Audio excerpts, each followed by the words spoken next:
Jalan raya merenggut nyawa seorang mahasiswi bernama Selvi Amalia Nuraini. Mahasiswi Universitas Surya Kencana ini meninggal dunia setelah mengalami kecelakaan ketika melintas di Jalan Raya Bandung Cianjur pada 20 Februari 2023 lalu.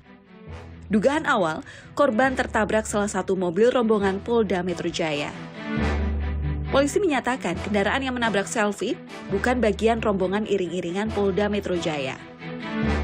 Bahwa kendaraan tersebut merupakan kendaraan yang masuk ke rombongan pengawalan. Artinya ngikut, jadi bukan rombongan inti dari pengawalan, tetapi ini rangkaian liar. Keterangan Polda Jabar menegaskan bahwa kendaraan penabrak korban bernama Selvi bukanlah bagian rombongan Polda Metro Jaya. Akhirnya merujuk kepada kendaraan Audi hitam tersebut dan sekarang sudah menjadi barang bukti. Dilakukanlah gelar perkara pada tanggal 28 Januari sekitar jam 9 pagi. Nah, dari gelar perkara tersebut akhirnya ditetapkan tersangka atas nama Sugeng Guru Gautama Legiman. Kesaksian ini diikuti dengan pengakuan penumpang mobil Audi yang diduga menjadi penyebab kecelakaan. Itu mobil milik suami saya. Suami. Suaminya itu polisi juga? Iya. Yang ikut rombongan juga? Emang sudah janjian ke situ? Iya, udah janjian. Mulai janjiannya dari mana? Saya nyusul dari Jakarta menuju Puncak. Pengakuan ini berbuntut panjang. Klaim status sebagai istri salah seorang perwira menengah Polri menyeret Kompol D ke dalam penempatan khusus selama 21 hari. Kompol D akan berhadapan dengan sidang etik Polri. Dalam hal ini pimpinan akan melakukan tindakan tegas, yaitu untuk saat ini dilakukan penempatan khusus di Polda Metro Jaya selama 21 hari. Sementara sang supir yang kemudian telah ditetapkan sebagai tersangka memberikan kesaksiannya. Saya ajak untuk membuktikan. Saya terangkan, Pak, Bapak-bapak semua, ini mobil yang saya akan kemudikan adalah mobil sedan jenis Audi. Ceper, Pak, rendah banget. Kita cek dulu deh, apakah betul yang Bapak tuduhkan kepada saya penabrak si korban. Bapak cek dulu, semua dicek, Pak. Nah, setahu saya, penglihatan saya itu adalah mobil di rombongan anggota. Sugeng akhirnya menyerahkan diri. Penetapan supir Audi Sugeng Guruh sebagai tersangka menuai polemik. Polemik tersebut muncul karena perbedaan bukti yang diperoleh polisi dan pengacara tersangka. Kita juga punya saksi, ada sekitar 4 orang saksi, juga punya CCTV sekitar 6 CCTV. Jadi tidak benar kalau kita melakukan opini-opini gitu. Perbedaan konstruksi pembuktian ini akan berkembang dalam penyelidikan lanjutan. Pihak kepolisian memberi kesempatan kuasa hukum tersangka untuk memberi bukti tambahan yang mereka miliki. Ya, penyidikan ini bersifat terbuka dan transparan ya. Mungkin ini Pak Yudi juga bisa memahami kondisi ini. Jadi memang apabila Pak Yudi mempunyai beberapa masukan-masukan untuk mendukung penyidikan, itu akan sangat support dan kita akan sangat terbuka untuk menerima masukan-masukan tersebut. Namun memang kualitasnya jelas itu sebagai petunjuk.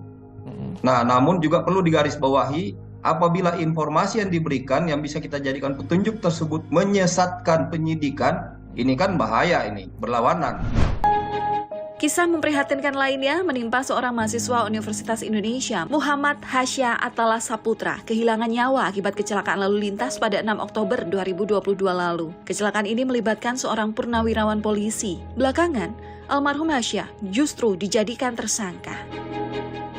Karena kelalaiannya si Madasan sendiri dalam mengendarai sepeda motor, dalam kelalaian mengendarai sepeda motor sehingga nyawanya dia hilang sendiri. Itu. Jadi yang menghilangkan nyawa sendiri karena kelalaiannya dia sendiri, bukan kelalaiannya si Pak Eko. Penetapan ini membuat ibunda almarhum Hasya prihatin. Penetapan yang dirasakan sebagai pukulan kedua bagi keluarga almarhum Hasya. Bahkan ibunda almarhum mengaku sempat menerima tawaran damai. Ditetapkannya Hasya sebagai tersangka buat kami itu adalah pukulan kedua buat kami sebagai orang tua dan keluarga. Pertama, anak kami sudah hilang nyawa, meninggal saat kejadian kecelakaan itu. Kedua, ditetapkannya anak kami sebagai tersangka. Kuasa hukum keluarga mahasiswa Universitas Indonesia ini menyatakan tidak pernah ada pemberitahuan dari pihak kepolisian jika kasus ini masuk dalam kasus pidana. Ini kayak saya nggak jelas maksudnya apa, tolong diulang. Lalu ketika akhirnya kami baca bahwa tersangkanya itu adalah Hasya, yang kami tahu bersama selama ini memang tidak pernah ada status tersangka, tidak ada status tahapan bahwa si Hasya ini atau kasus Hasya ini sudah masuk di mana masuk tahapan untuk bisa menyatakan ada tindak pidana. Dengan munculnya polemik terkait kasus kecelakaan yang menewaskan Hasya, Kapolda akan membentuk tim pencari fakta yang berasal dari berbagai unsur yang berkepentingan dalam mencari kebenaran atas peristiwa ini. Akan membentuk tim untuk melakukan langkah-langkah pencarian fakta. Tim ini terdiri dari tim eksternal dan tim internal. Keluarga dari almarhum Hasya telah melaporkan Polres Metro Jakarta Selatan dan pihak yang mengeluarkan hasil visum Hasya kepada Ombudsman Republik Indonesia. Kami melapor ke Ombudsman terkait maladministrasi dan kesalahan-kesalahan prosedur formal yang dilakukan oleh polisi, yaitu Polres Jakarta Selatan terhadap penanganan perkara yang menimpa Hasya dan pihak yang menerbitkan visum Hasya. Dua mahasiswa harus kehilangan nyawa di jalan raya. Kebenaran harus terungkap utuh agar citra kepolisian tidak kembali runtuh setelah jatuh terperangkap dalam kasus Verdi Sambo.